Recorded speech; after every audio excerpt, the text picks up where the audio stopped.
Hola a todos, soy María Marta Espinazola y les doy la bienvenida a esta clase de diseño gráfico en donde trataremos un teórico sobre el diseño de manual de identidad corporativa o manual de identidad visual.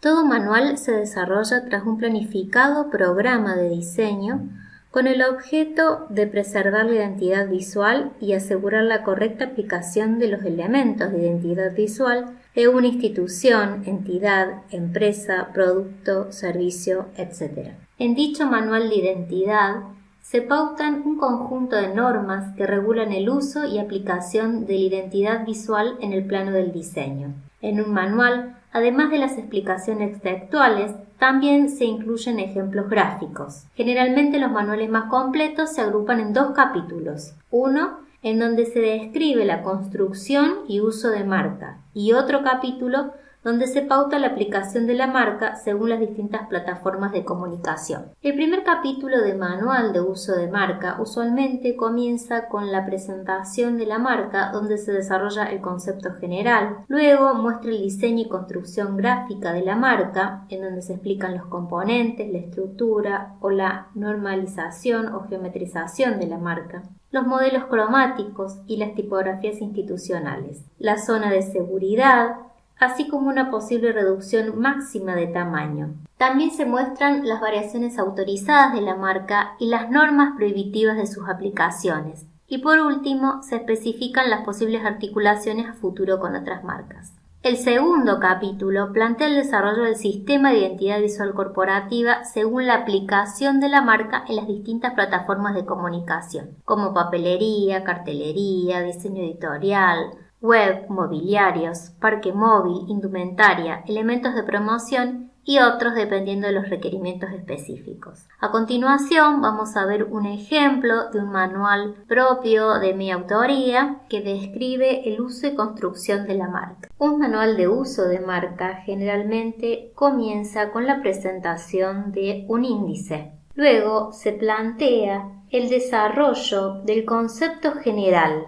de la marca o isologotipo, es decir, se explica el porqué, la idea inicial, la idea rectora de ese isologotipo. Se fundamenta el porqué de los elementos morfológicos seleccionados y también lo que significa el color. Un manual también debe plantear la reducción mínima que se permite en su isologotipo, a fin de proteger la integridad de la marca, sobre todo la legibilidad, hasta un tamaño mínimo que se aconseja respetar. Generalmente los tamaños mínimos son entre 2 y 3 centímetros de ancho o de alto proporcional. También se plantea la normalización o geometrización de la marca, es decir, en qué elementos geométricos encastran estas figuras, cómo están superpuestos y cómo es su distribución. Esto es, si es simétrica, asimétrica, alineada a la izquierda, alineada a la derecha. La normalización es la readecuación de los elementos encastrados en un módulo,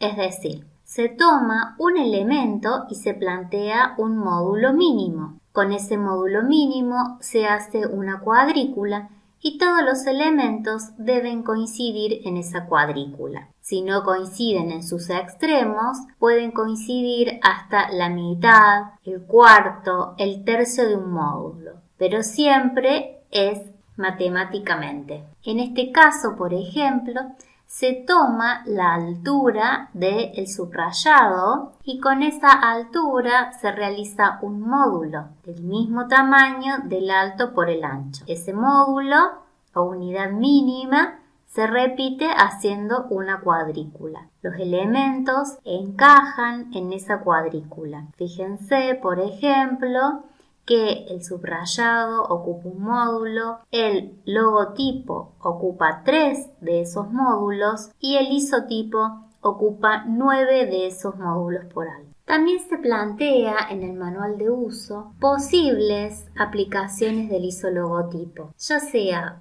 color en su versión positiva, pero ¿qué pasa cuando este fondo se tiñe del color propio de este isologotipo? Para ello entonces se realiza una versión negativa del mismo. En estos casos, cuando el fondo toma algún color del isologotipo, se plantea una posible solución para ofrecer a quien va a aplicar ese isologotipo. También se ofrece la versión a un tono, lo que sería a un monotono. En este caso se elige un tono propio de la marca, pero también se puede elegir un monotono de otro color, en su versión positiva y también en su versión negativa. Por último, también se plantea la versión positiva de un isologotipo en negro, lo que a futuro podría funcionar a una tinta o a un monotono. Y también se plantea cómo sería esa versión si el fondo estuviese negro, o sea, se plantea una versión en negativo. Por otra parte, el manual institucional también ofrece explicaciones acerca del significado o la fundamentación de la elección de una tipografía. En este caso, por ejemplo,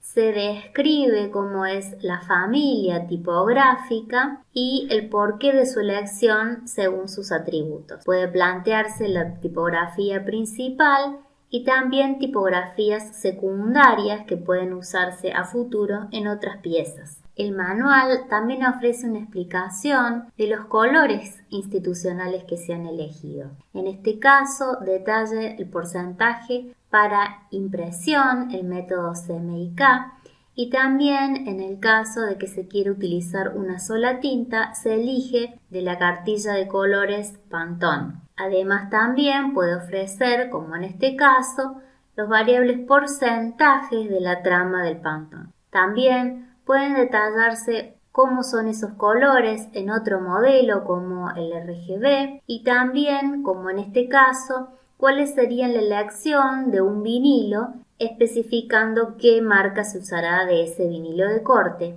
Un vinilo, por ejemplo, para ser usado en una vidriera, en un mobiliario. Tanto el uso del Pantone como en el vinilo son elecciones que prevé anteriormente el diseñador y que lo plasma en este manual para que a futuro un usuario sepa usar correctamente el color adecuado. En este manual el diseñador prevé los posibles usos del isologotipo. Por ello, plantea también variables permitidas ante determinadas situaciones. Por ejemplo, variables cromáticas, a un tono, qué colores son permitidos o qué pasa cuando hay fondos que toman el color del logo o fondos muy complejos con tramas y texturas. Cómo se resuelve el uso de ese isologotipo ante esas determinadas condiciones. Así como el diseñador planifica o prevé de antemano las posibles utilizaciones de su isologotipo, también prevé situaciones que no están permitidas en cuanto al uso del isologotipo. Por ejemplo, las principales prohibiciones de utilización de la marca suelen ser de tipo morfológicas en primer lugar y de tipo cromáticas en segundo lugar. Muchas veces se pretende adaptar el isologotipo a espacios reducidos o de ciertas dimensiones que no son proporcionales a la marca, y entonces ocurren estas variables como estirar, ensanchar o cambiar escalarmente los tamaños del isologotipo y del logo. Todas situaciones que no están permitidas realizar con una marca. En muchas otras ocasiones ocurre lo mismo con el color,